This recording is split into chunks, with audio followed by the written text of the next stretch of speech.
Something to think about. If you throw trash on Texas highways, somebody up there is going to be watching.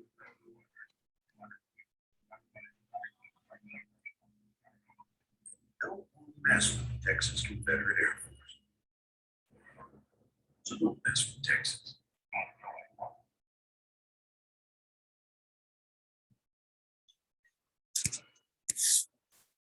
Okay, hi everyone. Don't mess with Texas. Maybe the most successful, one of the most successful advertising campaigns in the United States. And you saw that reference to the Confederate Air Force. In other words, the Confederacy in Texas was until recently part of this romantic image among, at least among white Americans, of American romantic positive nationalism, and which is now being, of course, challenged with the Black Lives Matter movement and other movements among racial minorities and marginalized groups in America. So before I forget, let's do the attendance for the class. And so we go to American history and we go attendance and we go to smart attendance, and your smart attendance number is 843. 843 is your smart attendance number. So let me go to the chat box and put in 843, and you can enter that, 843. And all right, so we have your midterm, of course, is due this coming Saturday. And that's another reason why I want to have class today, because you know, we have the midterm coming up, and we've got to cover this material before the midterm comes. And so it is Foundation Day, so we're talking about the foundation of the United States. We're talking about the foundation of nation states, and so that's maybe an appropriate time to cover these topics. And so, but we started an exercise last class in which I asked you to prepare for the 1860 presidential election, and the 1860 presidential election is coming up, and let me open that up, that Wikipedia page up. I think I might have already opened it. I think I closed it. Well, let me go back to the lesson plan and open up the 1860. Oh, there it is. So make sure that you can see this. I'll go back here and share screen. And so I want you to make an argument as to who you should support, who we should support, who the American people should support in the election of 1860. And these are the four candidates running for president. And of course, Abraham Lincoln is running. Of course, this person, Abraham Lincoln, is portrayed to Americans and American students from the time they're at college as maybe the American political national version of Jesus Christ. This person gave his life to redeem America from the crime of, or from the sin of slavery. Although Americans don't agree that they committed a sin. I mean, slavery was slavery. And this person led the Americans in fighting the Civil War to free the slaves and gave his life. He was killed at the end of the war, right after he won re-election, before the in some ways, more challenging task of trying to reconstruct the United States, what we call Reconstruction, the Reconstruction period of the United States, which it's not covered here, but it's covered here, of course, in in Wikipedia, because all American students learn about Reconstruction. And let's see if I can find it here. Well, maybe I won't look for it too much right now, because yeah, the Reconstruction era of the United States is the effort to reconstruct the United States after the Civil War. But we have to win the Civil War first, and wars are not necessarily predictable. You know, of course, we look back 150 years and we can say that, or might assume that it's inevitable that slavery was going to end, and that the United States was going to continue to thrive. But for those individuals who were leaders in American politics leading up to 1860 and the beginning of the war, and the election outcome of 1860 would be the trigger of the war. But there have been lots of indicators of building conflict and hostility between the Southern interests with their slave agricultural-based interests and the Northern emerging industrialized powers, which were finding that the laws and regulations that the South wanted, both in terms of American trade policy and American domestic economic policy, to support agriculture, and particularly the plantation agriculture of the South with its slave-based labor system, and the entire, and this is just as important, and not only economic interest, but the entire psychology of the culture of the self-identity that emerged around that system, right? Because as we covered from the beginning of the semester, human beings psychologically try to accommodate themselves to the reality in which they find themselves. And they want to believe that what they are doing is okay. They want to have a positive self-image. So they want to believe, and they will make themselves believe, and they'll make themselves perceive the world around them. And that means you, and as well history, the past, see them all in a way that allows them to feel good about doing what they're doing now and what they want to do in the future. Motivated reasoning. Your motives include your interests, but your interests include not just money. Money is very important, but also pride, dignity, and constructing an entire outlook on the world around you, an entire worldview in which slavery is normal, is natural, is obviously okay. We make our mistakes. Everybody has problems. Everybody, is not perfect. Every society has its criminals. Every society has its transgressors who go too far. But generally, the system that I live in, particularly if I'm a rich white man, this is okay. I like this system. And you, poor white man, who do not have any slaves and have very little land, still, you can feel kind of happy because you can say, whatever happens to you, however bad you might feel comparing yourself to me, rich plantation owner, still, you're better than all of the Black people automatically. So, and if you're a Black person, you are taught and tortured and enforced to believe that you are inferior. You should feel lucky to be an American slave because you people and your culture and your background in Africa is so barbaric and so savage that you ought to support and defend this system. And a lot of people do internalize that notion. Even if you don't like it, you want to be, you want to be tolerated in this world. I want to be tolerated. I want to be liked in this world. I have to get through life. You have to get through life, right? And there's the world around us that we were born into, and we have to make our way. You have to make your way, and I have to make my way. And it's not easy. It's not easy.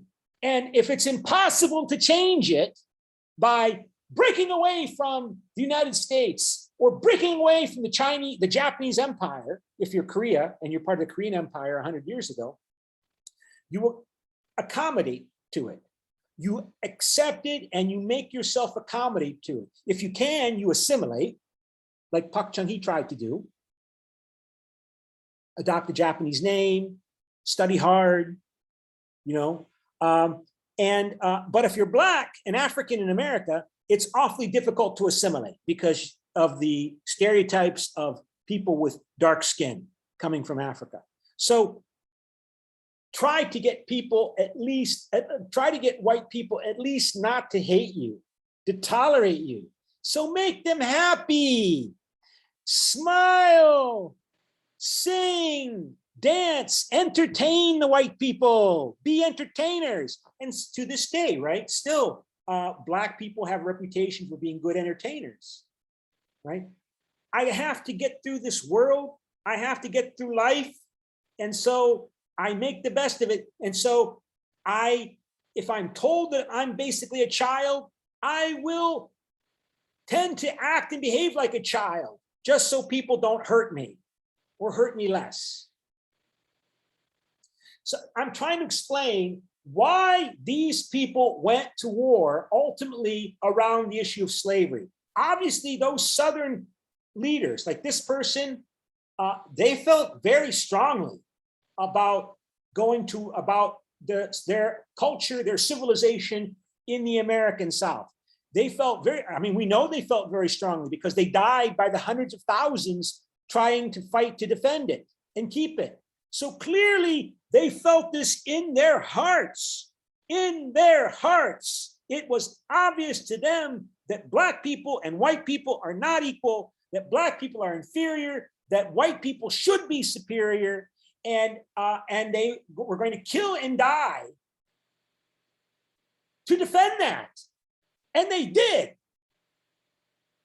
So they must have felt really, really emotionally sure that what they were fighting for was the right thing. And so here we are in 2021, and we look back on this and think about, why would you? Well, again, people create worldviews through motivated reasoning and cognitive balancing to make themselves feel good about doing what they want to do. And then they build institutions. They build rules and roles for proper behavior, about the right way to act. They build institutions on the foundation of that motivated reasoning.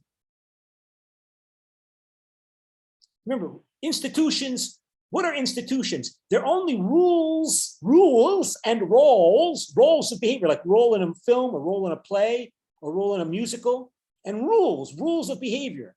They exist only up here.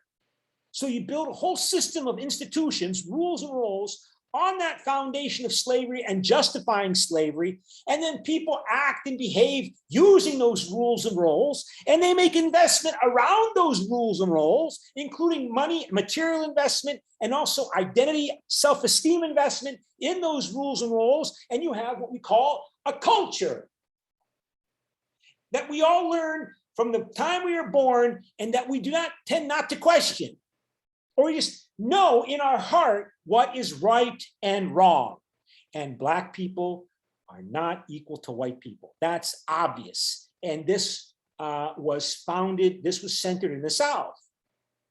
So how did that system change?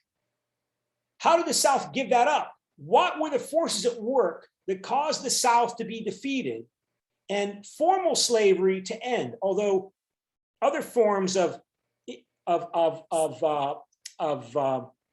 subjugation and submission emerged after slavery.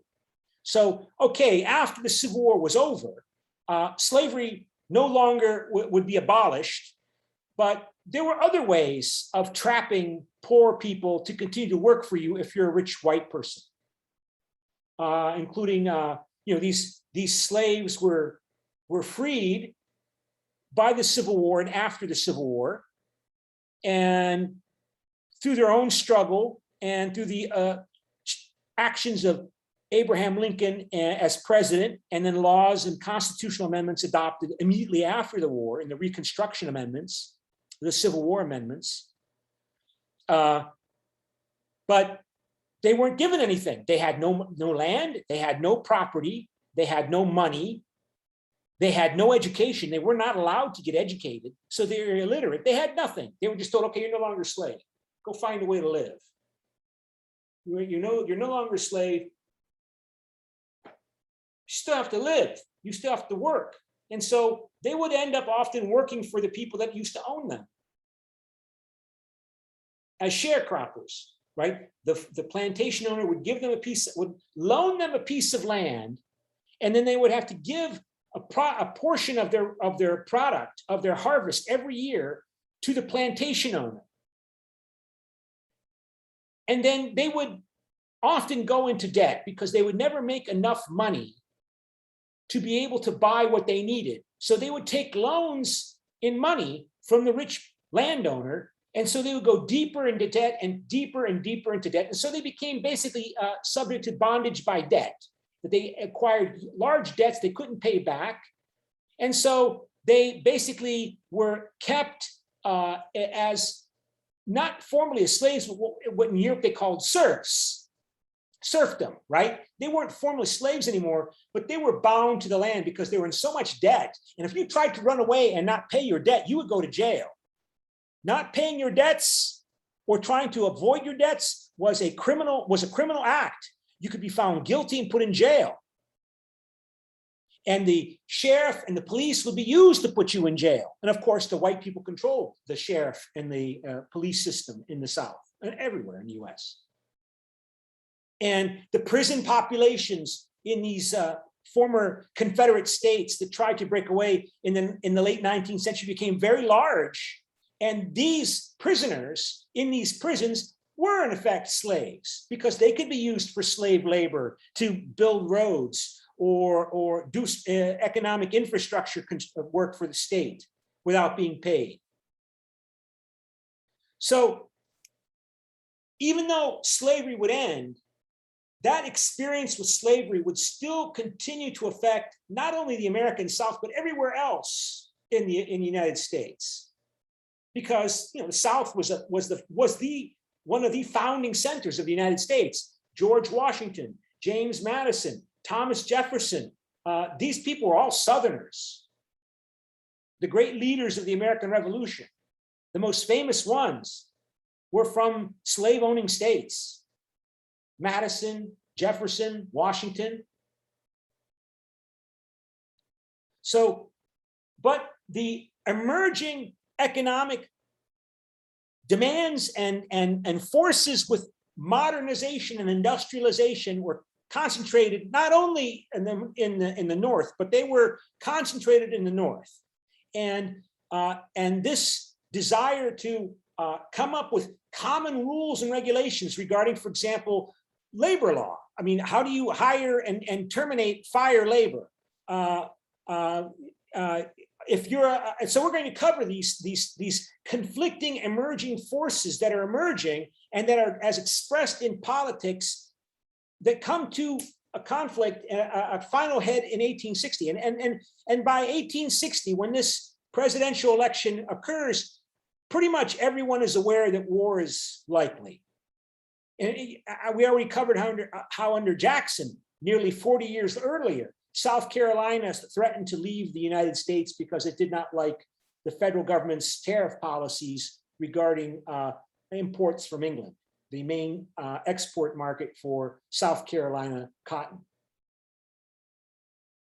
And these tensions were put off as the United States began to move west with the Missouri Compromise and other policies that require that there continue to be a political balance between the slave-owning states and the non-slave-owning states.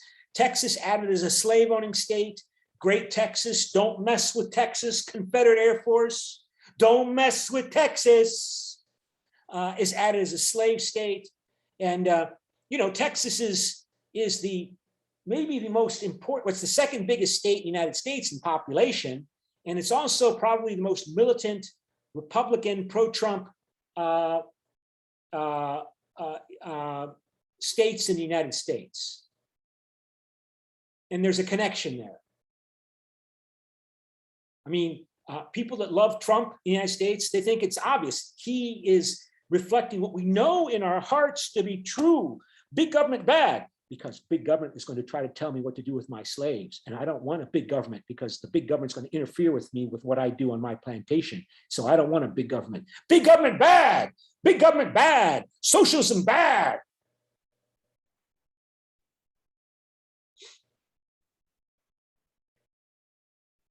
And okay, so and I want you to tell me which of these four candidates you should vote in the election, for which you should vote in the election. So we know who Abraham Lincoln was.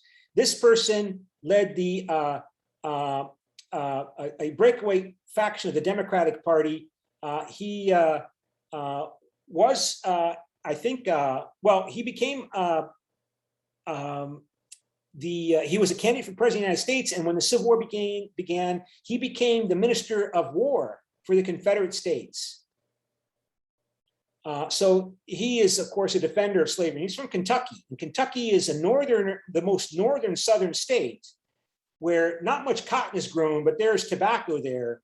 But it was a slave owning state. It permitted slavery. And then this person from Tennessee, which is a party that emerged, and he emerged because of, you can see, Tennessee is like Kentucky, are border states with the North. And there was the concern that if war began, Civil War began, it was going to be fought on the borderlands between the North and the South, in Tennessee and Kentucky. And not much battles were fought in Kentucky, but Tennessee was a major site for Civil War battles between Northern and Southern armies. Second most after, I think, Georgia. And then Stephen Douglas, he was also running for the Democratic Party. He was a longtime political opponent of Abraham Lincoln. The debate format that we are using in the class is named the Lincoln-Douglas format because in 1850, they were running for, I think, Senate offices, and they had a debate about slavery, and Lincoln was against slavery and Douglas defended slavery. And that debate format is called Lincoln-Douglas format. And that's the debate format that we are using in the class. That's an interesting point. So by the way, I want to, nobody signed up for debate. Pretty soon, let me go back to the share screen here, the lesson plan. As I mentioned, your midterm is due on Saturday, but also I think soon we're going to start having student debates instead of class debates on this topic. So, your debate topic for this week is to South Koreans, class conflict is the primary driver of American political development. And that came up last week, right? When we were talking about how Texas was added to the United States for a number of different reasons, but one of the reasons, maybe not the most important one, but one of them certainly was the desire to maintain the Missouri Compromise balance, or the balance that a slave state must be added to counterbalance a non-slave state as new states are being added to the United States as the United States is moving west in its border to California. Okay, so I divided you up into 5 groups, and let me set up those 5 groups again, and let you choose, join the groups voluntarily, because I don't have right now the list of, it'd take too long to go back and assign you to the groups. So which groups you were in, but first let me recreate them. So rename as Northern Workers. Yes. So if you're a Northern worker, please join it. Well, let me go through this. I think you have to wait till Northern farmers. Let me see the next one here.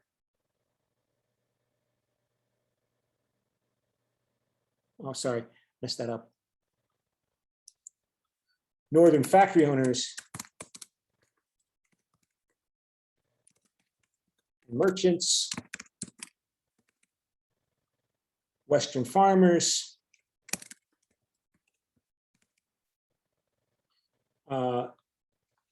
Lincoln, and here, Southern plantation owners.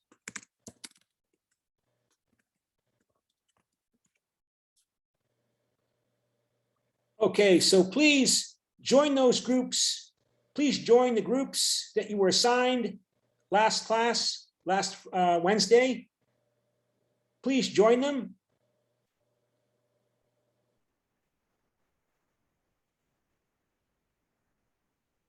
And if anybody's not assigned, I will assign you. But first, I got to know who's already going to assign where. So we have Northern workers, Western farmers, Northern factory owners and merchants, Southern plantation owners, Lincoln, and and those are the 5 groups. Western farmers, Lincoln. Who's the Lincoln? Lincoln.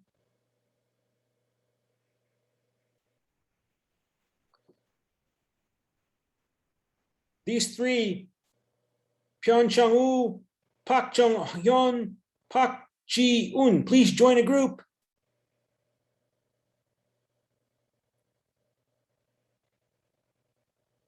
Okay, so everybody's assigned, great. So, I think we have to assign someone to speak first for each group. Some of these groups are a little bit large. There's 5 northern workers.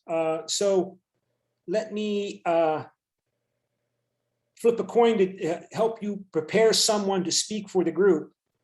And heads, it's the top half of the group. And it's heads. Heads, it's the first person in the group. And it's tails, so it's the second person. So that means for northern workers, Song Hyun Ho is going to speak first. For northern workers, more people will speak, but the first person to speak for northern workers will be Song Hyun Ho. For northern factory owners and merchants, it's Park Jung Hyun. For western farmers, it's Chi Won Yu. Yeah, that's it, Chi Won Yu. And for Lincoln, it's UJE. And for southern plantation owners, it's Chong Sung Hyun. And let's cover the burning issues that are covered here that you're going to, I sent you that file already. So make sure that I can share the screen and go to share screen. And so you have this file as well. So you might want to open it up. And these are election of 1860 issues. So you must come to a position on the following issues. Answer not from your personal beliefs, but based on how you think people in your social group would respond. So try to what we call empathize. It doesn't mean sympathize. If you're a southern plantation owner, you don't have to like slavery personally, but try to imagine if you're a southern plantation owner, you're willing to fight and die to defend slavery. And you're willing to try to convince other people, like other Southerners, that they should fight and die to defend slavery.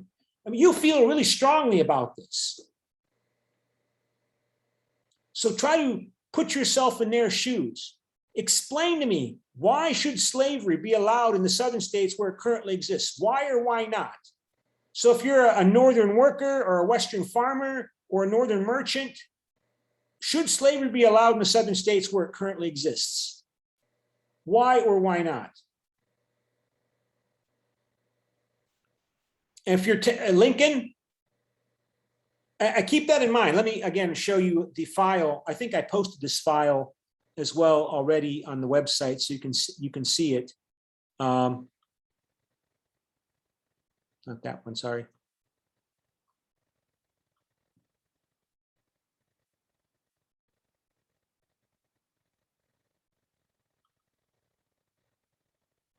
No, not that one.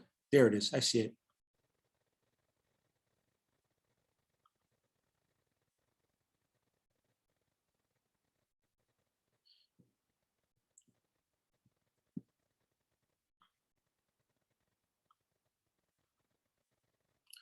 Okay, so let me make sure I share the screen. And so here you see some illustrations from about this time. You know, photography is really just beginning. It's only like 20 years old. So here you see Black soldiers fighting for the northern forces with a white officer. There were not integrated military units. If Black people fought, they fought in their own separate units for the North, even though, of course, in the North they were freed. But again, even though they were free, they're not slaves in the North. They were not considered equal to white people. I mean, that's just a legacy of the long history of slavery in the United States. So somebody is at G1U.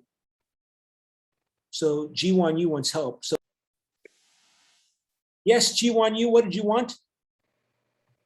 Sir, actually, we don't know what should we talk right now. So what Well, topic I should mean, we I think it's G1U. You're going to come up with a position on all of these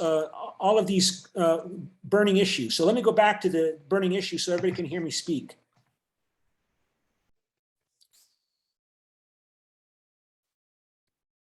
So come up from your group's position on these issues. Should slavery be allowed in the southern states where it currently exists? Why or why not? If you're a Western farmer or a Northern merchant or a Southern plantation owner, what's your position here? Two, should slavery be allowed in the Western territory? So the United States is expanding out west. Mexico's added 20 years before the Civil War begins. The other states are being added to the United States as people move out there. Should slavery be allowed in those states? Why or why not? Should the U.S. government begin giving homesteads to people who are willing to work it?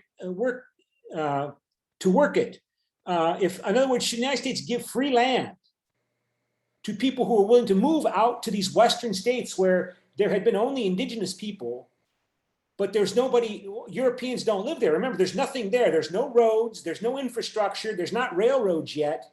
Should the US government give free land to settlers to move out to Kansas, Nebraska, North Dakota, South Dakota, Montana, what we call these states today, in order to encourage them to move out there, set up farms, start making produce and growing products and selling those products on the market? And that's going to be a big, big increase in production and agricultural products for markets in the United States. And what happens when you increase supply? Prices drop, right? And these are more modern farms. These are not slave-owning farms. You can't grow cotton and tobacco in Kansas. You've got to grow, you want to grow products that you need in the United States. You need grain, you need wheat to make bread, pan, you need corn to eat, but also to feed cows and pigs, to have beef and pork and dairy products, but beef and pork to feed workers who are going to the cities, who are starting to go into the cities and fill the cities and work in factories in the cities, not just be farmers. And there's a big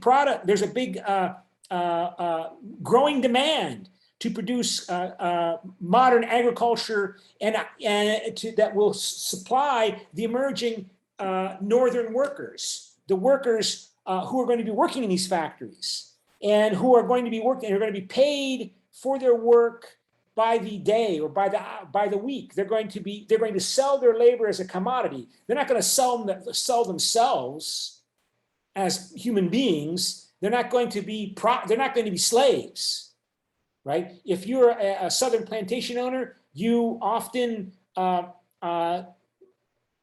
labor by buying a human being and owning that human being. You might hire some workers to work on your plantation, but it's also, you have these enslaved people. And that's an important point. I just attended a Zoom conference this past week in the United States. And so it started at 10 o'clock at night, my time, and it ended at 7:30 a.m. today before class. So I've been up all night, and that was a point made in one of these Zoom conference panels for the American Political Science Association, the last one from 6 o'clock to 7:30 in the morning this time, about how white supremacy in the Civil War wasn't just about economic interests. It was about identity. It was about, even if you were a Southern plantation owner, sure, you could hire people to work for you. You could pay people, by the hour or by the day, but you also had these enslaved Black people that may have been in your family for many generations, right? They are your slaves, but they're also part of your household. They're part of your extended family, even if they're not equal to white people. And they identify who you are. You understand? It's not just about money. The Civil War is not just about money. It's about identity. Who am I? And who are you?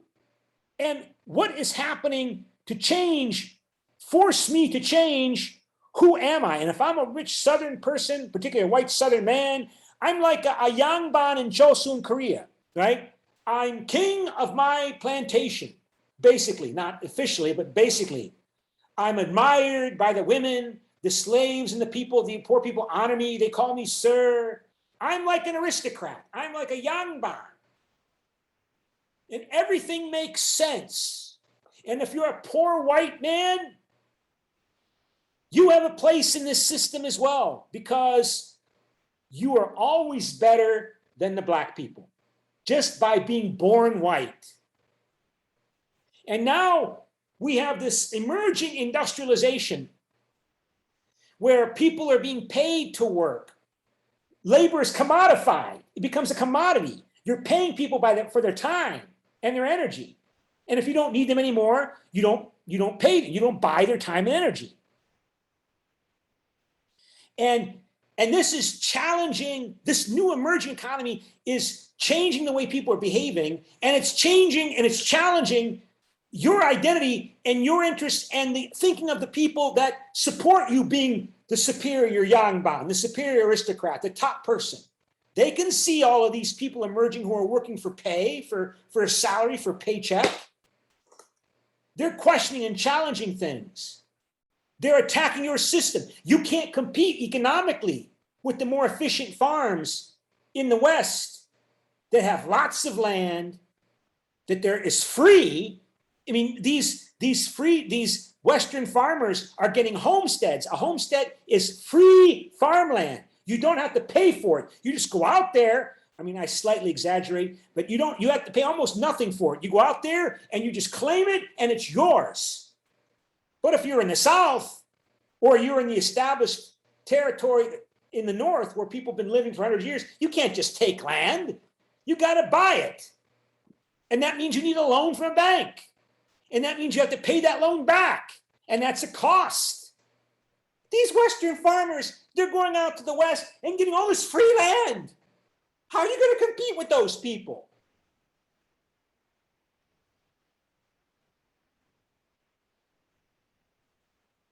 And the American government wants to make it easier for those people to go out and claim land.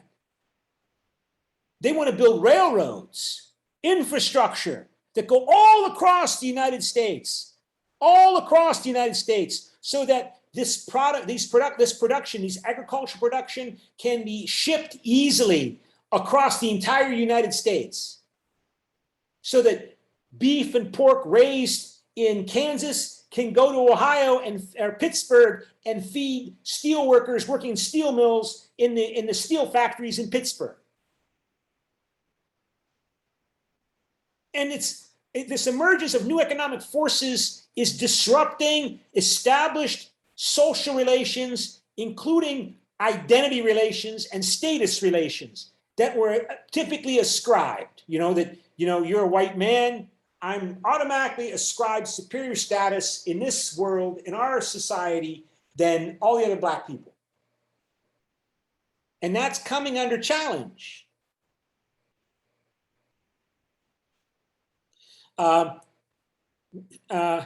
Should tariffs be imposed on goods be increased? In other words, imports to the United States. Should tariffs on imports from Great Britain and other industrializing countries be increased to protect American manufacturers, American emerging industries that are trying to establish themselves?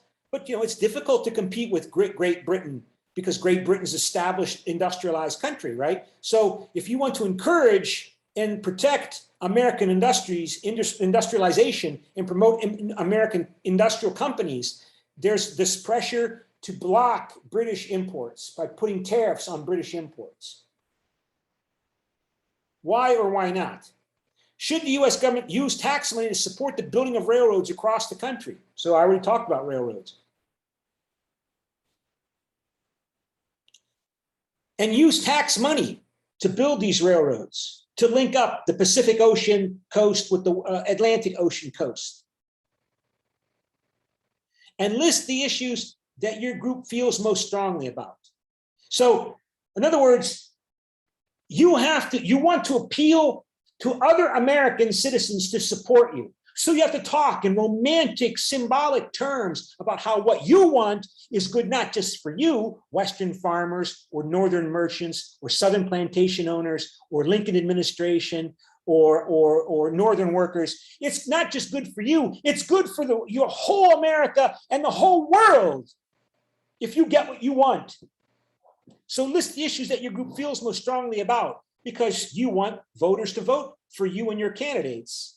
So these are the candidates. This person, Abraham Lincoln, he's representing primarily these emerging new economic forces and Western farmers who want those homesteads. He's representing these new emerging forces that come with industrialization. I mean, which are becoming richer and more prosperous, and they want the laws of the United States to make it easier to become even more rich and more prosperous. And they face obstacles because these new emerging forces, they want to build a national market, a truly national market with national railroads and infrastructure and common set of laws and ways of paying for labor and courts. And, but then you have these Southerners who, they want to protect their local de facto feudal way of life. De facto feudalism, like Chosun Korea was 150 years ago. This person represents the Southern interests, the Southern plantation owners. This person represents those groups of people that they just want to avoid a war. Right? They're really worried about war. They'll do whatever it takes. He's promising, when he's running for president, that he will do whatever is necessary to avoid war, which people know is coming. And he is representing the status quo. He's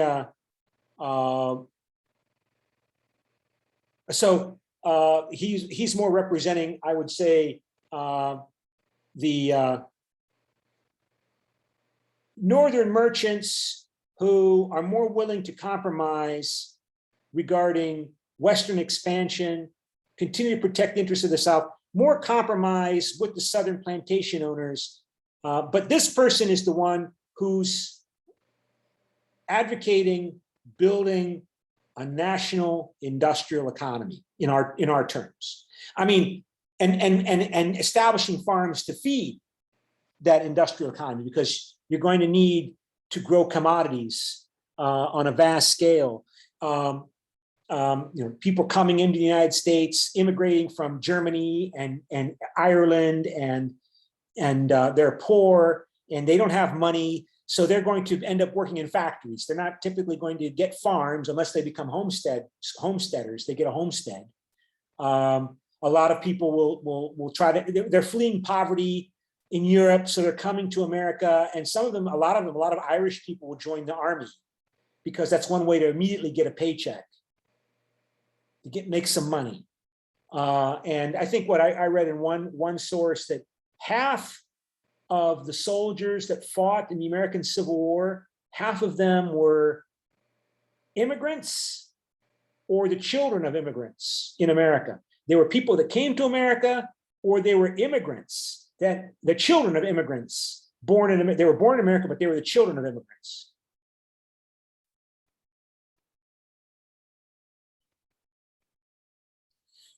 Okay, so let me go back to the breakout room.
Okay, so Southern plantation owners, boo, boo, Southern plantation owners, boo. Of course, I'm joking. You're the bad guys. At least now you are, now that the Black Lives Matter movement is causing the Americans to pull down all those statues to you Southern plantation owners, because then you became military officers, right? And again, you're like the traditional aristocrats, the Yangban, what aristocrats justify why they exist. One of the justifications that they argue is that they're the warrior class. They're the ones that master arms and weapons and horse riding. And so these Southern plantation owners ended up becoming officers. And the South, the Southern Army, the Confederate Army, had typically had better officers at the start of the war. They had better officers because of this tradition. And so you became the officer class. You were Robert E. Lee. A lot of these bases that the American Army has in the South are named after Confederate generals. Bragg and Fort Bragg in Georgia, or I think it's in Georgia. Fort Hood in Texas. So now the American government under Joe Biden is going to rename those bases that are named after you. That are named after you, former Confederate Army generals. And because, you know, why are we glorifying these people that are trying to destroy the United States? Boo, Southern plantation owners. Okay, Southern plantation, defend yourself. Defend yourself, Southern plantation owners. So I think we asked Chung Song Hyun to speak first for Southern plantation owners on these issues. So let me again share the screen. Okay, Southern plantation owners. In the campaign of 1860 for President of the United States, should slavery be allowed in the Southern states where it currently exists? Yeah, of course. Yeah, of course. Yeah, of course. Yeah, It's a, why? you know, Why? it's a natural thing. It's what God wants, you know. Black people are under servitude, under our guidance. We're helping them civilize, and it's the greater good. I mean, sure, slavery may look ugly to everybody else, but it is a way that, you know, for the better good. It's what God wants. And when God wants them to be freed, they will be freed. But right now, we're helping them, you know, go on the beautiful march towards civilization. Yeah, We're helping okay, them. great, yeah. And, you know, I mean, that kind of language, you know, you see it in different forms today. For example, how, you know, Israel says that cannot allow the Palestinians to have a separate state because they're prone to terrorism and being manipulated and exploited by terrorist states like Iran. That, I mean, okay, but let's step back a bit because that's the 20th century. Let's talk about the late 19th century.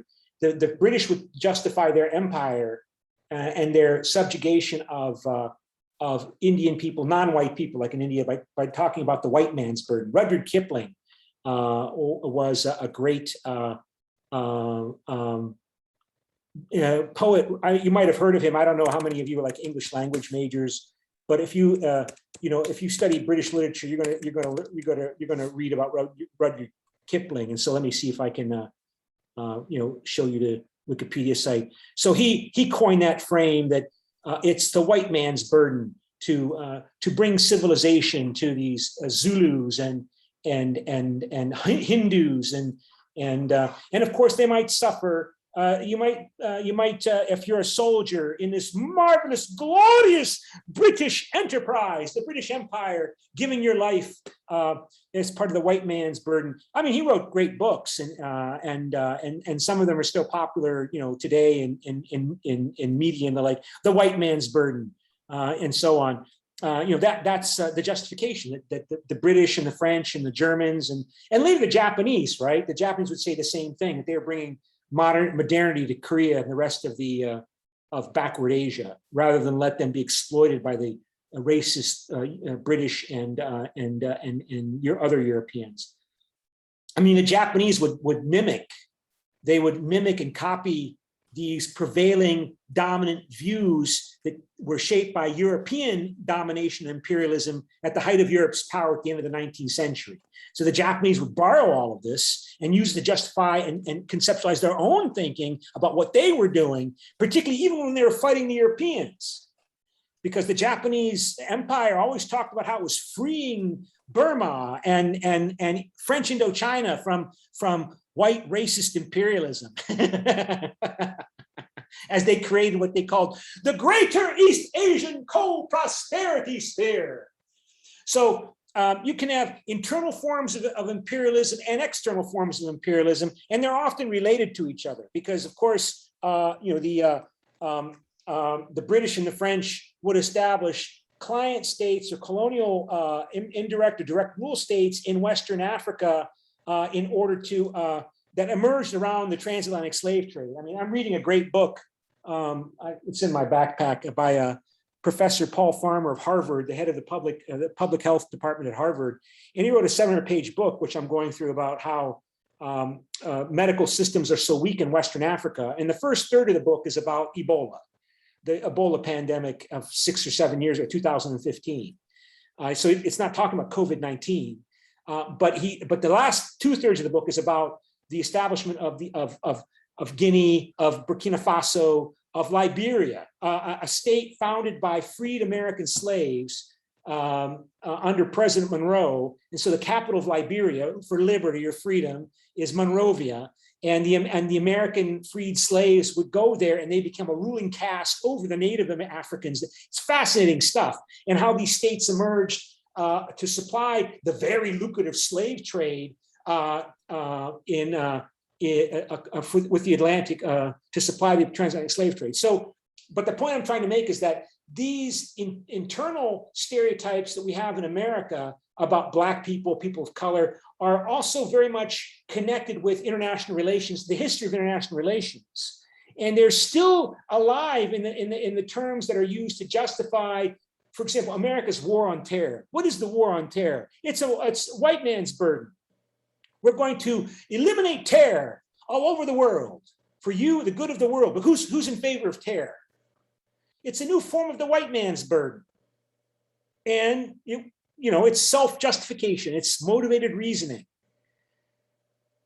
So this isn't just about history. This is how you see the history of motivated reasoning manifesting itself, showing itself in the creation of prevailing views and stereotypes and ideologies to serve those vested interests that are not just material economic interests, but also identity, dignity, identity interests that emerge around them, that continue to circulate, but in new forms. So the white man's burden, what the French would call the civilizing mission. I don't know the French term, but the French talk about their empire. The French Empire was engaged in a civilizing mission in Africa. So now the Americans, during the Cold War, talk about modernization. America's trying to modernize Afghanistan. We're in Afghanistan to promote human rights and liberation of women. And maybe a little bit they are, but that's not the primary motivation. Just like there was a strong anti-slavery movement in Britain in the early part of the 19th century. The British outlawed slavery in their empire, I think, in the 1820s. But of course, it still occurred because they didn't really enforce it. You couldn't really enforce it in much of the British Empire. But that wasn't the real reason why the British Empire existed. That wasn't the primary reason. It wasn't to end slavery around the world. So I guess, that's the relevance of this history discussion for understanding modern politics and modern conflict today. Because if you're a Palestinian nationalist or an Arab nationalist, you're going to talk in these terms that I'm talking about now, that Israel is an apartheid racist enterprise, that the Palestinians are inferior and they're being civilized by the Jews. And Israel makes the desert bloom, which the Palestinians never did. It's, that kind of language. And of course, if you're a Jewish nationalist, you become quite upset because, you're always referencing the Holocaust and the need for the Jews for a homeland, and, and where are you going to have this homeland? It should be in Palestine, not in, there was talk about putting a Jewish homeland in Madagascar and in Ethiopia. And Stalin even created a Jewish homeland in, I think, Bashkortostan on the border of China in Siberia. There was the Jewish Autonomous Republic, not too far from here, from Korea, in one of the republics of Russia. I think it's on the border with China or on the border of Mongolia. You can find it, right? No, they want it in Palestine.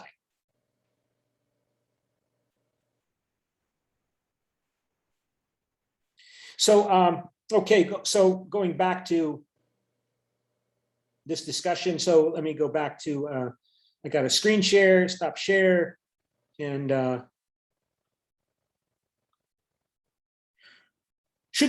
so again, Southern plantation owners, should slavery be allowed in the Western territories? Yes. Yeah. I mean, it depends on what they want. I mean, it depends if the majority of the people want it, then they should want it. Well, I don't know. You might have problems with that. Now, that's a good point that you make, because I hadn't thought about that. Because if the majority of people want that, remember, with industrialization, more and more profits are being generated. There's more and more prosperity, more and more wealth. There's great income differences. But the point is, there's more and more people moving into the north where the industrialization is happening, where there isn't slavery. There's labor, commodity-based labor. So if you're going to vote, if you're going to allow people to vote on whether or not there should be slavery, they might vote it down because industrialization is occurring. And that means workers are moving, people are working and moving into factories. And so you might not be too happy with notions of democracy here. And because if you allow democratic outcomes, you shouldn't have rebelled against Lincoln when he was elected in 1860. Even though Lincoln said, that's what Lincoln, we covered this, like Lincoln said, because we know war is coming, right? And he makes a statement after he's elected in November 1860. The rules at the time still meant that he would not become president until March 1861. So between November and 1860, the election of November 1860, and his inauguration let me stop it here. I think you can see that. Okay, yeah. And so you see his inauguration is on March 4th, 1861. So between those two periods, the southern states are seceding. They're leaving the United States. They're declaring that they're out. And he tried to prevent that. His original proposal, Lincoln's proposal, would be that no, this is the original 13th Amendment to the Constitution that Lincoln proposed, trying to prevent war, trying to prevent the South from leaving, because he knew if they tried to leave, there would be a war. There would be a fight to stop it. So no, this was his proposed 13th Amendment, that no amendment shall be made to the Constitution which will authorize or give to Congress the power to abolish or interfere within any state with the domestic institutions thereof within that state, including that of persons held to labor or service by the laws of said state. In other words, he's probably, please, southern states, we will put this in the Constitution that each state can decide whether or not it's going to have slavery. So he's not really opposed to slavery per se. He's opposed to secession of the southern states. He's opposed to slavery because it's seen as being inefficient and blocking more productive economic activity. And he represents those people who are in favor of more productive, industrializing economic modern activity away from agriculture. And so he's making this promise. I do not want to interfere with slavery. You know, I have no intention. I never said that black people and white people are equal. I don't say that they're equal. And this is from his inauguration in 1861, but it didn't work. Violence would start in April. I think it was in April 1861 the Southern Army took a federal base in South Carolina, in Fort Sumter. They fired artillery to take over the base, and that was the beginning of the war.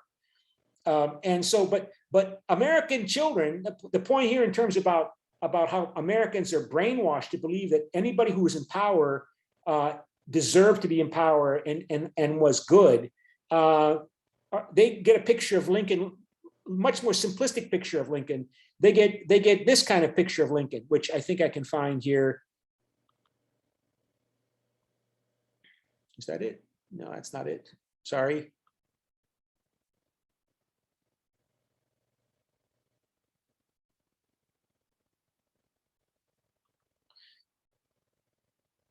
They get this kind of picture of Lincoln. This is, the kind of propaganda that all American students learn from the time that they're born. That Lincoln, that the Civil War was fought to free the slaves. That Lincoln was a liberator. That Lincoln was a holy figure, a saint almost. But he was quite willing to tolerate and accept slavery if necessary to avoid a war. But it didn't work. Freedom for all, both black and white. There you see poor white people. Oh, poor black people. And then, of course, he would be killed. He would be murdered right at the end of the war. And, in some ways, it would be easier to make him into some kind of holy figure because he would not be involved, of course, in the difficult work of rebuilding the United States and all of the compromises and politics that would be involved in reconstructing the United States. And all the failures of Reconstruction, all of those failures to protect black people, to actually give them the rights promised them, to allow them to participate in politics, even though they're no longer slaves, by 1930, I think it was 1930 or 1950, by the middle of the 20th century, I read one source said only 500 black people voted in elections in the state of Louisiana in the middle of the 20th century. So laws were passed, institutional obstacles were placed in the way to make it, officially black people are citizens and officially black people can vote, but to make it almost impossible for black people to vote, or to make it appear so hopeless that it wasn't worth trying. And if you did try and you tried too hard, you would be killed through terrorism, through the Ku Klux Klan and white vigilante violent gangs. So even though, say, by the middle of the 20th century, 1/3 at least of the population of Louisiana is African-American, only 500 black people would be able to vote, would vote in those elections. So the point is that Reconstruction appeared to fail, or at least not achieve the hopes of those who undertook it after a war that killed almost 800,000 people.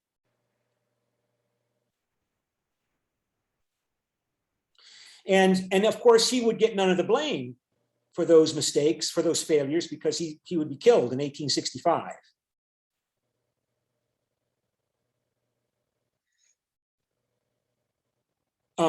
To continue with Southern plantation owners, should the U.S. government begin giving homesteads to people who are willing to work it themselves? Why or why not? Should U.S. government be encouraging, people to move out west and encouraging immigrants? Because the word is out in Europe, in particular, that if you go to America, you can get free land if you move out west, and or at least you can find a job. You find a job by joining the army or whatever. So Southern plantation owners, should the U.S. government be encouraging homesteads to people who are willing to work it themselves? Why or why not? No, I don't really think so. It's just the government facilitating stuff. I mean, you're encouraging more free man, to do their deeds. I mean, they're blocking us from doing what we want to do. Why are they facilitating other people? That's just not fair. Ah, I ooh, totally don't yeah, agree with that. good comparison. Right? This resentment, this envy, we're not allowed to spread, continue our way of life and expand it, but they're going to allow all these foreigners and others to, get free land and become more populous and get more voters, and it's not fair. Should tariffs be put on imported goods? I mean, I heard that there was tariffs on like cotton, and what are you doing? It's our industry. We're bringing cheap goods. What are you doing? Doing that to to our goods. That doesn't make sense. Yeah, It's our right. business. Yeah. I mean, particularly since you're the main supplier of cotton to Britain. And if the United States is making relations more difficult with Britain by putting by tariffs on British imports, the British are going to retaliate, right? And eventually they would. I mean, there's other places they can grow their cotton, and after the Civil War, they would start planting cotton in Egypt. Egypt would become their main source, one of the main sources of cotton. And Egypt became part of the British Empire. I guess one of the tasks we want to do here is also to highlight how, again, we have new forms of these kinds of debates and language in changed form, but still similar form today in 2021, with the, there's an effort, particularly among white Republicans, to they say we're not too much in favor of making it very easy for people to vote, right? It should be, you should be some level of responsibility to people to demonstrate their level of responsibility by making the effort to go through the task of voting. In other words, even today with the Republican Party being the party of Donald Trump and white American identity, that people who are not white, and therefore are poor, or are more likely to be poor and do menial jobs and be less educated, that it shouldn't be too easy to vote, because people that have failed in life, for whatever reason, they shouldn't have an equal say in running the government as I do, as a landowner, as a business person, as somebody who owns a house. How can we have these people that cannot even function enough to avoid going to jail? So like many people in the United States, after they go to jail as felons, they can't vote again. They're not allowed to vote. Their votes is taken away. We're going to give votes to these people that are such disasters in their lives, that we're going to give them the right to vote equal to me, my vote. And I don't want to hear how people are born into systemic disadvantage, into poverty, and that they are they are born in bad neighborhoods with bad schools, and of course this structural marginalization just reproduces and reinforces itself. I don't want to hear that complexity. I don't want to hear about structural racism and how society makes people the way they are. Americans don't like hearing that. They want to believe that your fate in life is determined by what you do and who you are. That determines your fate, not the society around you. America is supposedly the land where you go and that you can. You can be successful if you have the right mindset and you work really hard. The American dream.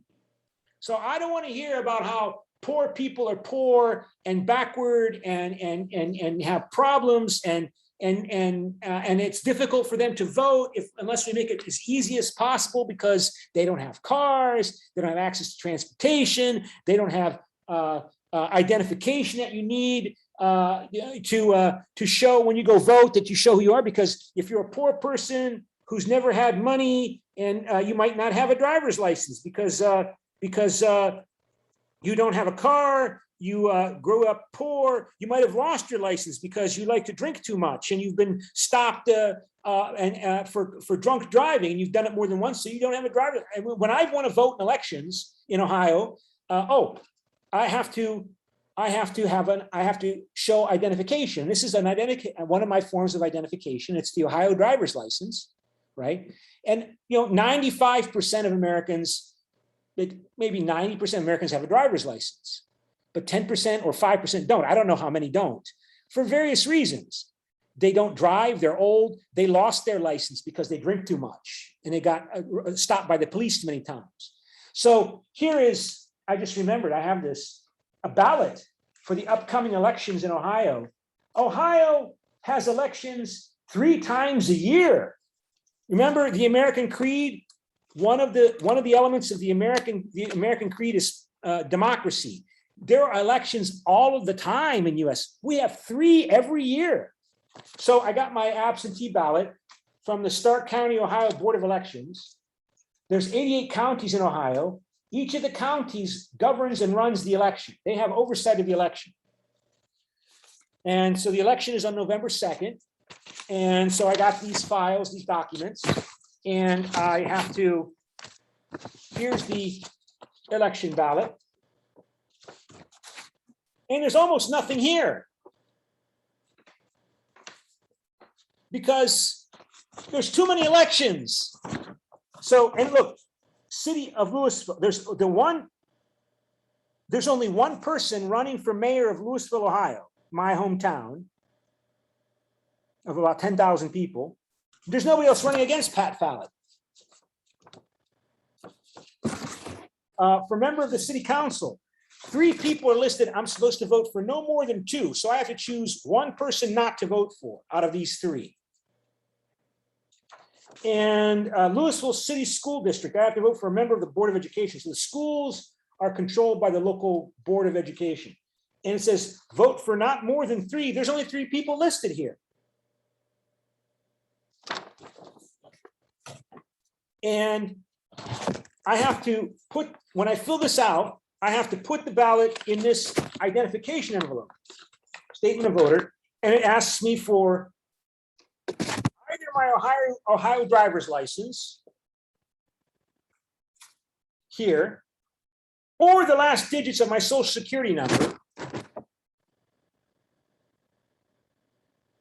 or so the point is I have to show some kind of identification. But poor people who tend to vote Democratic and are associated with the Democratic Party, and the Democratic Party tend to be associated with people of color, Black people, Hispanic people, Indians. The Republicans are trying to make it more difficult to vote. Not impossible, but basically to make it more difficult for people that are economically weak to vote. And it goes back to that notion that in America, if you're poor, it's your fault. You're a bad person.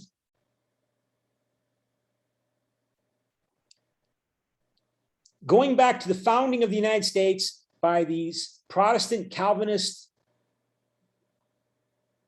colonizers, they believed that you could see if God loves you by being successful in this world today, by being successful in improving your condition, your position in society. And that means making profit.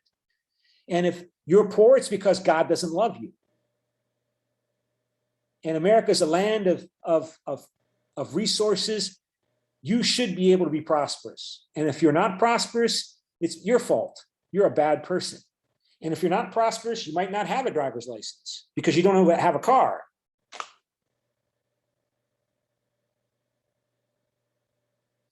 So, and for, this just seems obvious to white people in America. Of course, you should show identification. I mean, isn't it obvious? When you're going to vote, you have to show some kind of ID.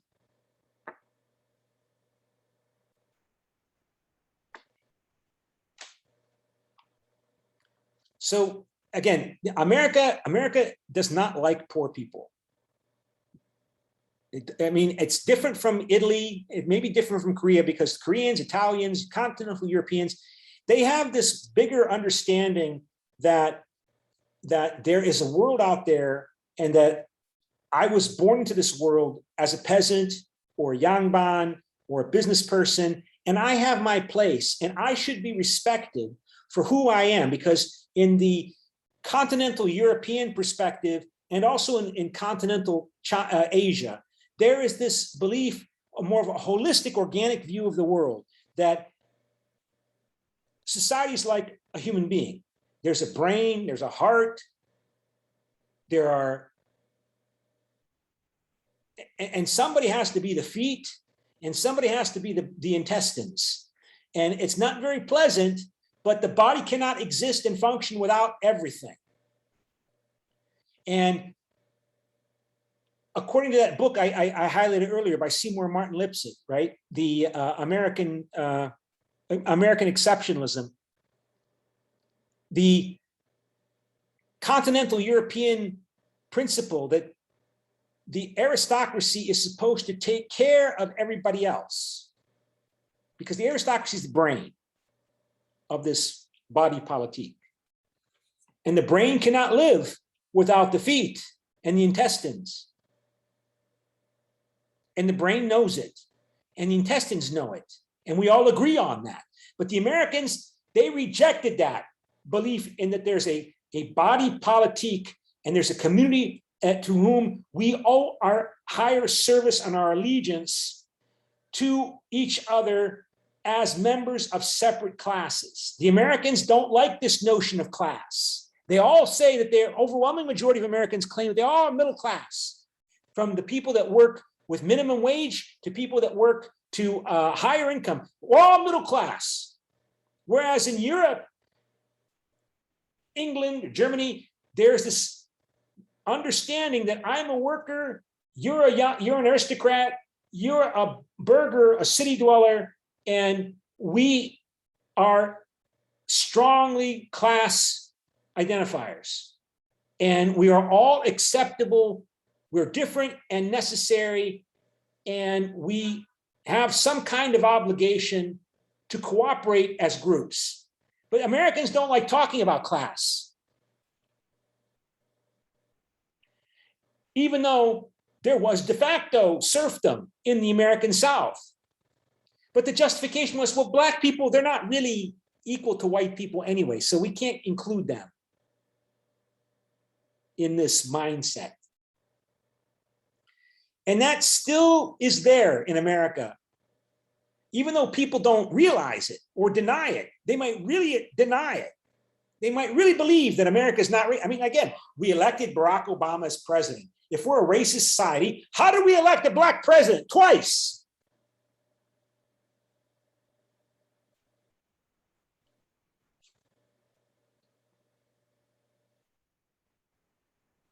So, okay, so Southern plantation owners, should the US government use tax money to support the building of railroads across the country? For business, if it helps our business, then we're all for it. But yeah, I mean, it's good for the future of this nation. But I just want to say that, you know, I am getting this weird feeling that they're gonna start infringing in our territory, you know, our sovereignty. They're gonna start interfering with us because of their influence getting larger than us.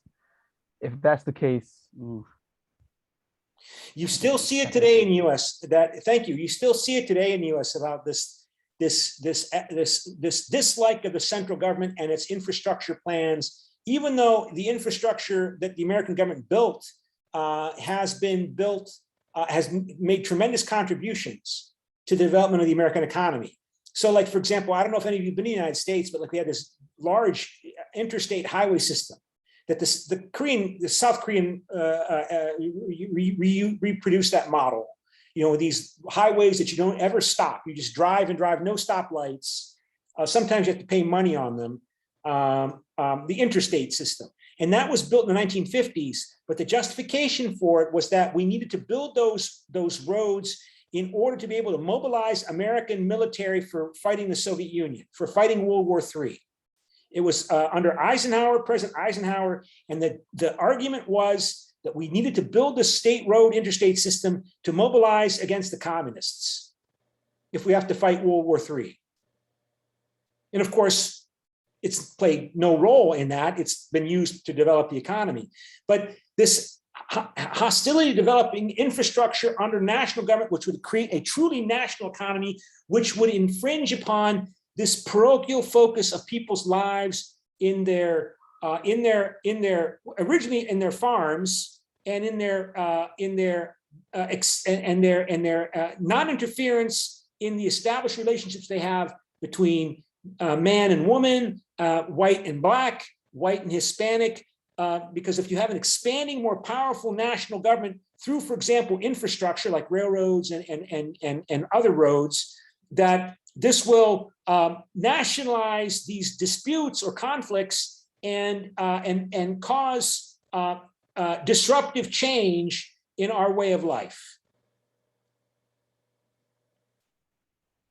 And you still see it today, right now, as Biden is negotiating these two infrastructure bills it's trying to get through the Congress right now as I speak, that he's claiming that they have and the Republicans are overwhelmingly opposed to them because they say it's going to promote socialism. The national government is going to be involved in our lives as we try to expand infrastructure and come up with more common standard policies and procedures for more efficient and effective functioning labor commodity in the national market. And that's the way they talk right now. And so finally, Southern plantation owners, what issues do you feel your group feels most strongly about? That'll be that we're the defenders of freedom and liberty, and the myth, the whole idea of this nation that all men are free and they're free to do their own business, their own enterprise, all their own rights. And this big government, they're encapsulating, they keep invading us, and I don't think that's the correct way of running this great nation. No. And that's a good point. I mean, you said all men should be, and men, not women, men. And all men should be able to do what they want to do. And blacks are not considered men because they're not considered civilized. They're not citizens. They're considered, I mean, a common term for a black person, a black man, even an old black man in the American South was boy. Hey, boy, boy. So you could call a black man who's 80 years old boy. Because they're not men, they're children that we are civilizing. Boy, hey boy. It's like almost as bad as the N-word.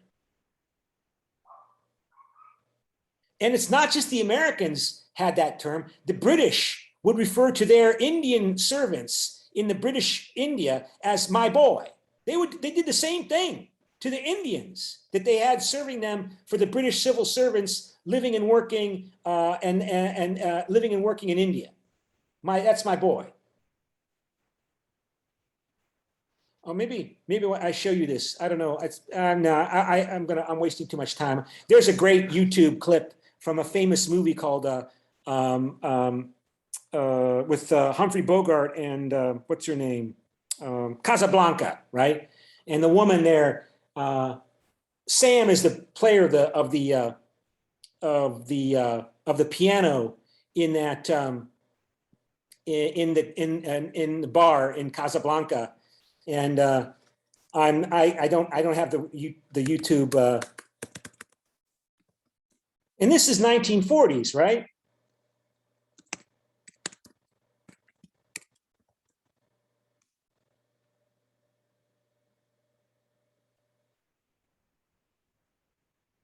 I have to look for it, but this is the film. It's a famous film, and I don't. They might have censored it because it's too sensitive.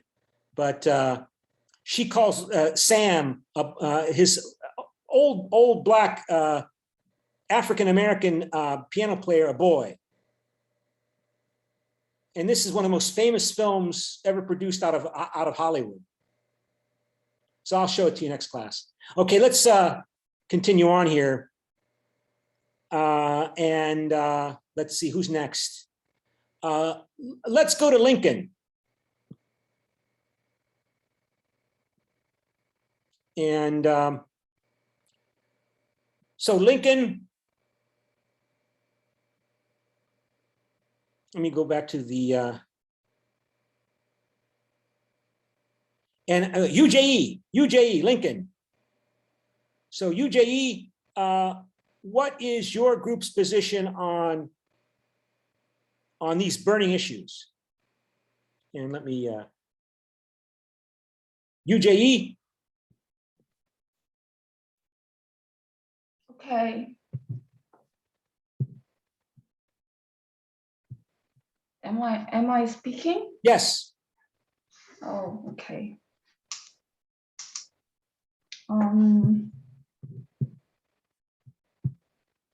Should slavery be allowed in the southern states? Oh, no, slavery system was further strengthened as cotton grown, mainly by black slaves became a profitable crop, I think. So it should be allowed if it's profitable. Yes. And that's the argument, right? It's becoming, that's why the southern states would leave anyway, even though Lincoln's saying, oh, you can have slavery if your state wants it. You can have it, you can have it. It's becoming less and less profitable in the modernizing, industrializing new American economy. It's becoming less competitive, therefore less profitable. So, and eventually these economic forces will destroy this institution, will destroy these plantation owners, will make them bankrupt. So they desperately try to protect themselves and their economic system by trying to become an independent, separate country.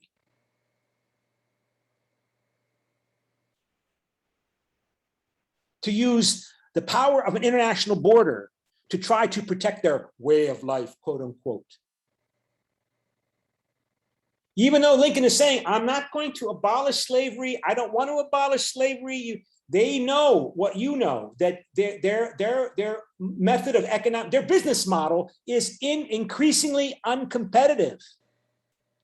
And it's not just about their business model, it's their identity is built upon this increasingly uncompetitive, obsolete way of doing business, of engaging in economic activity. And it's scary, it's threatening, because their entire world is based on it. And keep that in mind, because that, if it happened in America, it must happen in many places at many times, all the time.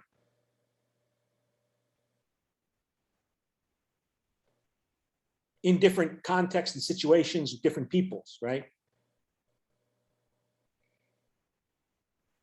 So should slavery be allowed to be expanded into the Western territories, Lincoln?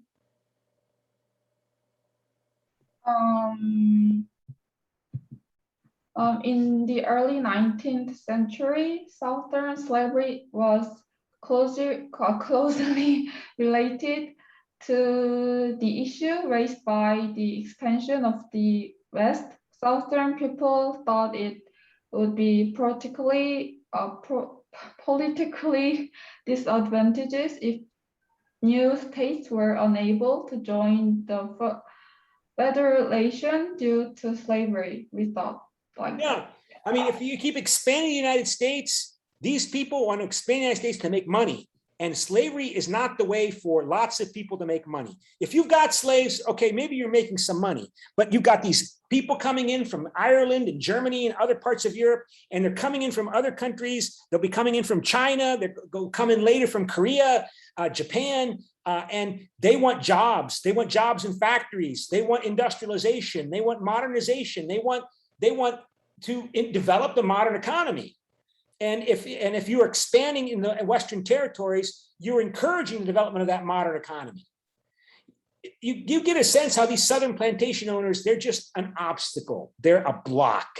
They are so conservative that they're blocking any kind of progress. What is progress?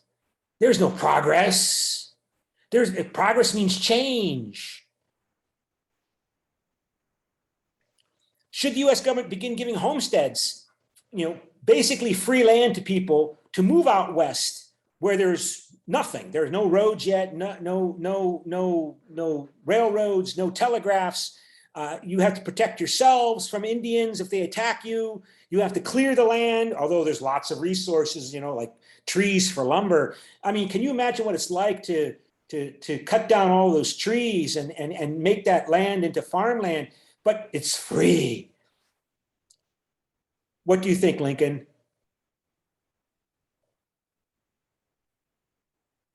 Could you say one more time? Okay, well, I mean, we already said it. You don't need to say it again. You know, you want to get people to go out there and do that. They're not going to, you can't, it's not like the land is not ready to be used. Somebody's got to go out there and make it ready to be used. So, and to encourage them to go out there and settle that land, you have to give them something.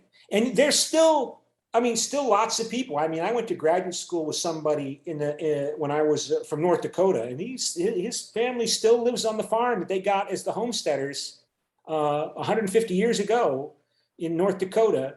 And I think there are still places, certain places like in Alaska and Idaho, where the Homestead Act is still in force, that you can get a piece of land for nothing if you agree to stay there and farm it. But it's a very small area.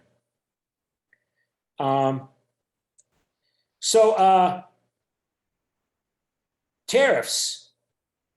Should you increase tariffs on British manufactured imports into the United States? Lincoln?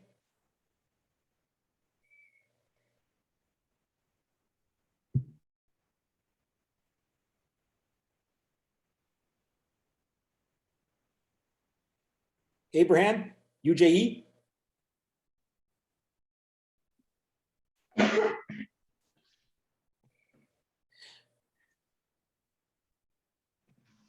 Somebody want to help her? The other person who's Lincoln? Yes. We have two more people. Yeah. I mean, who else is Lincoln? Jiun and Shi Hye-boom and Park Ji-un. yes, 신해범님 and Jiun. Okay, Shin Hye-boom, what do you have to say? Should you increase tariffs on British imports? Or Park Ji-un?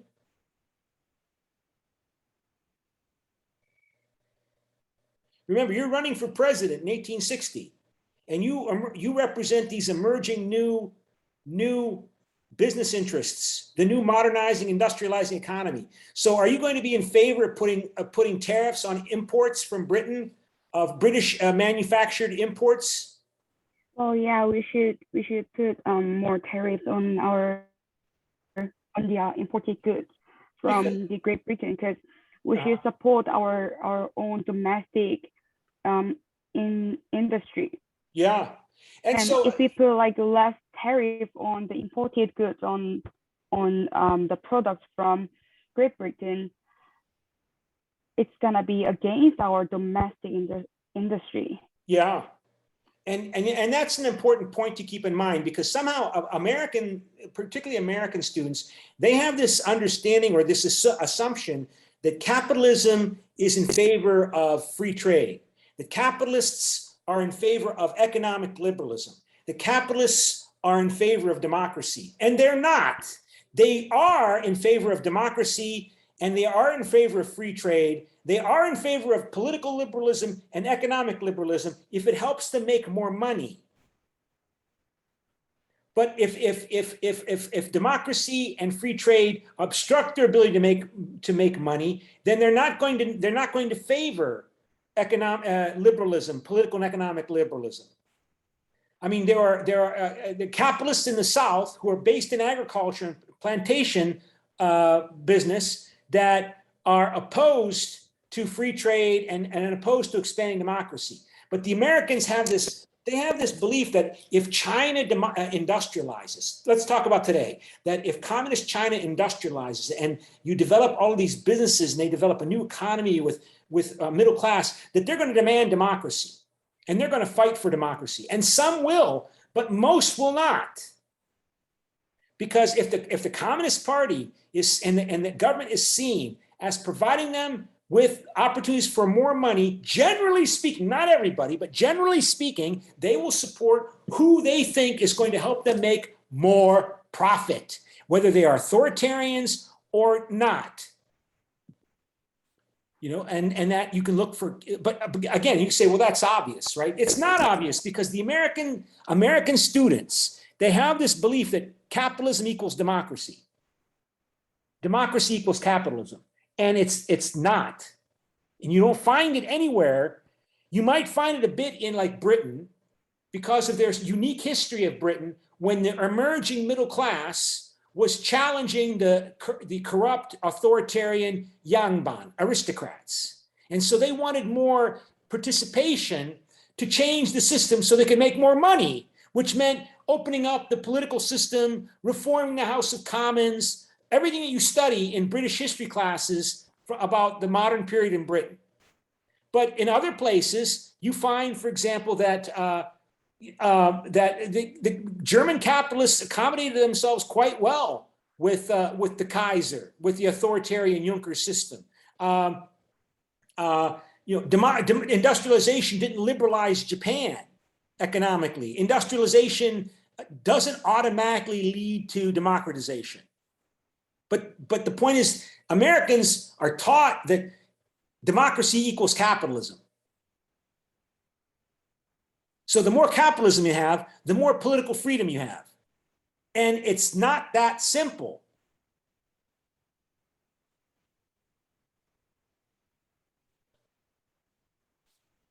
That's the theme of this class, one of the themes of the Zinn textbook, trying to understand what political scientists call Gramscian hegemony. What this term that developed from the Korean War that we use now in the US, how are Americans brainwashed? Maybe we're all brainwashed, but this is a course about the specifics of American brainwashing.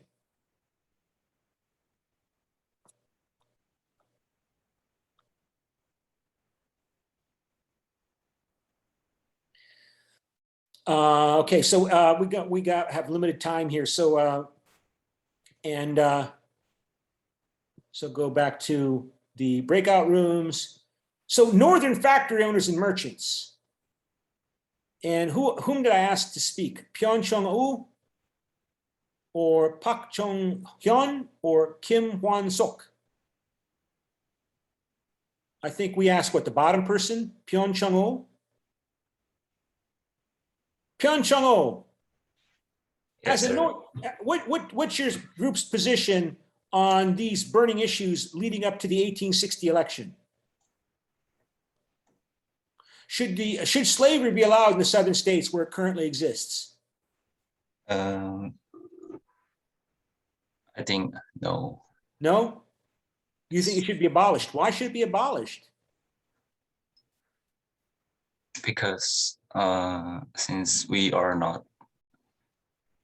don't have slavery in Western. Well, I don't think, I know you don't have slavery, and you might be a true Christian, you might believe that slavery is wrong, but I think you're going to find that your group is opposed to the southern states' position because the southern states, I said, are an obstacle. They're an obstacle to everything that you want to do to make more money from a new kind of economy.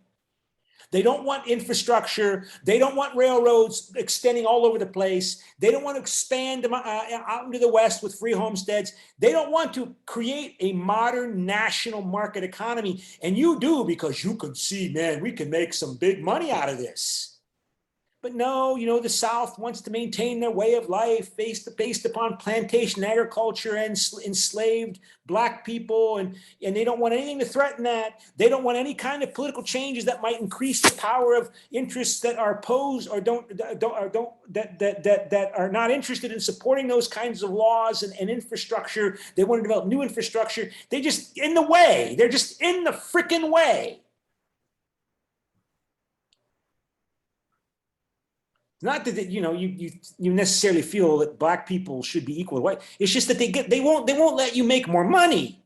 That you can see, because they don't want to make America truly a national economy with a national government, with a national political system, with national rules and regulations, so that we know what the rules are, so you can make national business plans, national investments, national profits.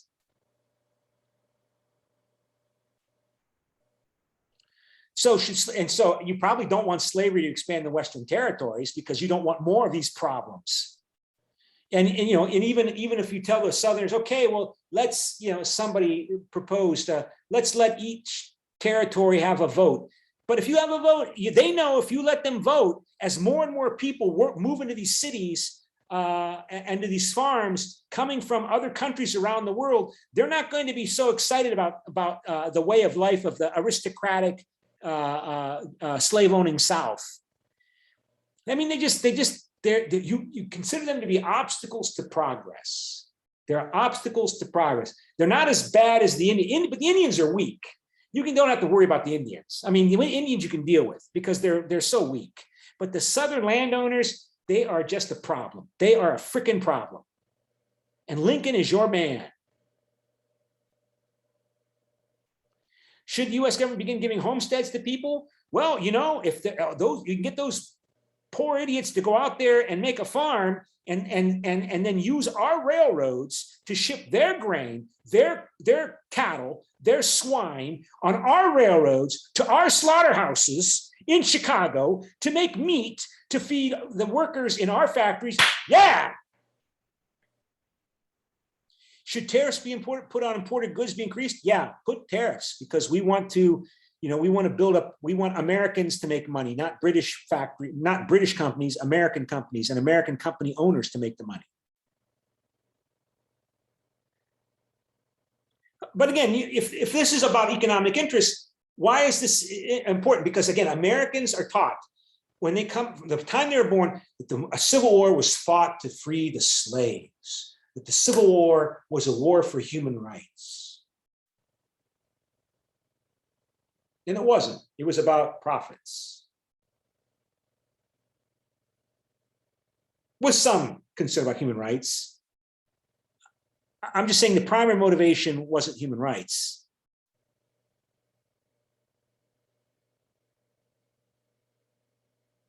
Should the government use tax money to support the building of railroads? You bet, baby.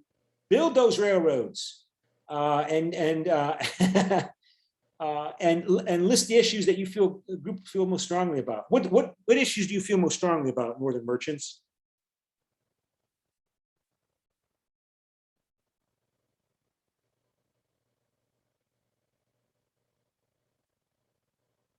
Northern merchants?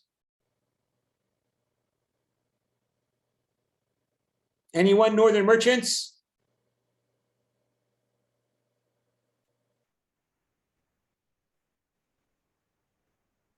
Money. You feel most strongly about money. Okay, we're running out of time. So, and I have to set up a cyber campus vote, because I'm going to ask you to vote on which candidate you want to win the election.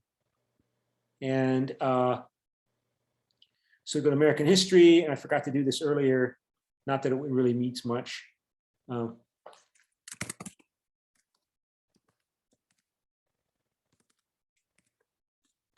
And we'll just keep it anonymous.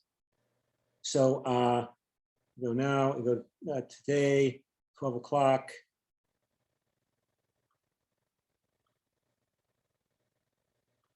And post result, anonymous. So Lincoln, Breckinridge, Bell, and the fourth one is Douglas. And so we save that. But before we vote on that, I want to go back to give the other two groups time to speak. And so Northern workers, what is your position on these burning issues? And so Northern workers include, there's a lot of them. So I think we had Chon Soo Kim is going to speak for Northern workers. Chon Soo Kim for Northern workers. So, Yes. what is your position on whether or not, as a Northern worker, slavery should be allowed to continue?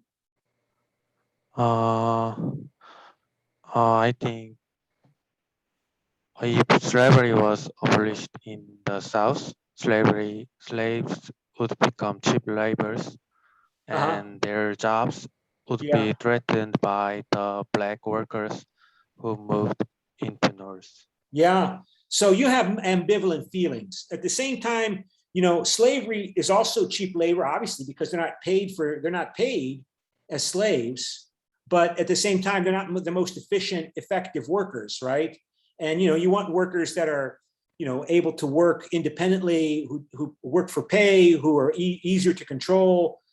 So you have mixed feelings. And so you find, again, northern workers, they're typically people that don't have money, right? They don't have land, they're not farmers. So you find, again, the strongest you find some of the strongest racism among workers, because they perceive themselves as competing for, often in positions of competition, for the resources with these Black people, particularly if they become free workers. And of course, also Southern plantation owners and others who want to keep workers from unionizing are going to use that fear that you don't want to be too close to Black people because Black people are bad, and you should not like them, and you should not form unions with them. You don't want to be equal with them. You don't want you don't want to be considered equal with Black people because Black people are inferior. And by doing that, you keep workers divided if you're a factory owner, and therefore, if they're divided, they're easier to exploit because they don't unionize. It's harder for them to engage in collective union action. That's a theme in the Zen book as well, going back to the beginning of the course. Should the U.S. government begin giving homesteads to people who are willing to work in themselves? Why or why not? Yeah, if you can get some of that land, you might be quite willing to do that. Do you support giving homesteads to people? Yes, Northern workers' dream is to build a farm in the West. So therefore, I agree with this policy. But then there'll be limits to how long they can go on. And but for a while at least, that was certainly a dream of people, to make enough money to go out west. But I don't know enough of the detail about when homesteading pretty much stopped. But certainly by the later part of the 19th century, by the end of the 19th century, homesteading was pretty much done. The land was parceled out; it was already taken up, and people are coming to the North America from Europe and Asia in the late 19th century, they're going to end up being workers in factories.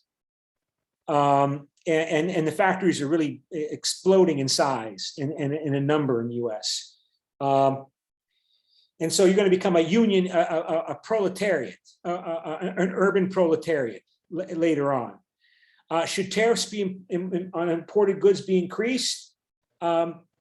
You might favor that if you think it's going to give you more jobs. And again, that's a topic today. Often you find working class people are the strongest supporters for tariffs on Chinese imports or European imports.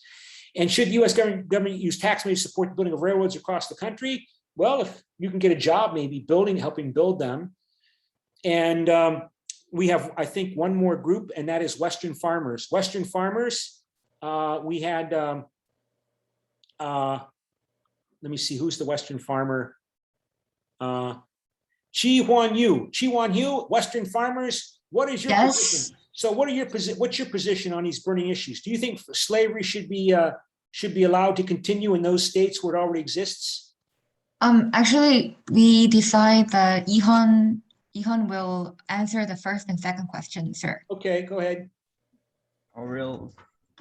President, I think our group, the Western farmers, not allowed to celebrate, or they want to abolish it. Also, of course, this is a great question too, because there is a difference in price between crops grown through slavery and crops grown without slavery. Because crops produced by slavery are cheaper. The price advantage of Western farmers produce will be relatively lower. Also, Western farmers own no slavery. So slavery do nothing to Western farmers. Therefore, Okay. Western farmers oppose slavery. Okay. And what about the other issues? I think we had, did you have Chonso, who's the Northern Workers, Western Farmers, Chi Wan Yu, do you have any further comments, Chi Wan Yu, on the other issues? Yes, about the third question, I think government giving this is providing farmers the right to choice. And I think there is no any side effect to farmers by government implementing this policy. Therefore, I think it would be better to give the homestead who are willing to work it themselves. Okay. Yes. Okay. Anything else? Should I answer the last questions? Okay. Okay, the first, I think tariff on importing goods should be increased because it is better to sell the product if tariff on importing goods are increased, because in that situation, the price of imported produce, a product, might be expensive than domestic product. Therefore, I agree to increase the tariff on imported goods. Okay. Okay, so we now are going to vote. So I would like you to vote in the 1860 presidential election. This is anonymous. So I'm not going to know how you voted. So please vote on this topic as to your position.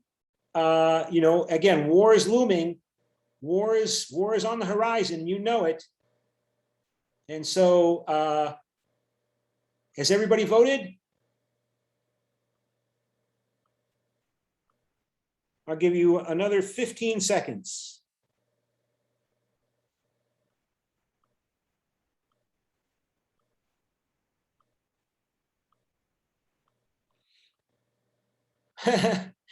Southern plantation owners, I think I know who you voted for. And everybody else voted for Lincoln. Hooray! So let's go to war. Okay.